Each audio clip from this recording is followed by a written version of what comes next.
لو ضربناه في 4 وجمعنا عليه 4 وقسمنا عليه 4 وطرحنا منه 4 هيكون الناتج 4. ايه هو العدد ده؟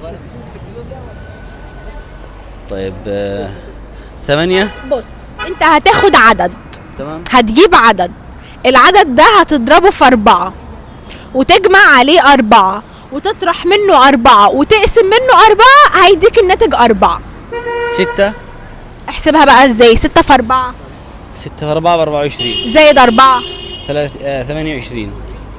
28 أيوة. ناقص 4 24 على 4 8. الناتج مش 4. قسمة 2 4. 8 قسمة 2 4. انا اسمها تاني؟ ايوه. لا، هي قسمة مرة واحدة. تيجي مرة. لا، احنا عايزينها مرة واحدة بس. انت هتجيب عدد، هتجمع عليه 4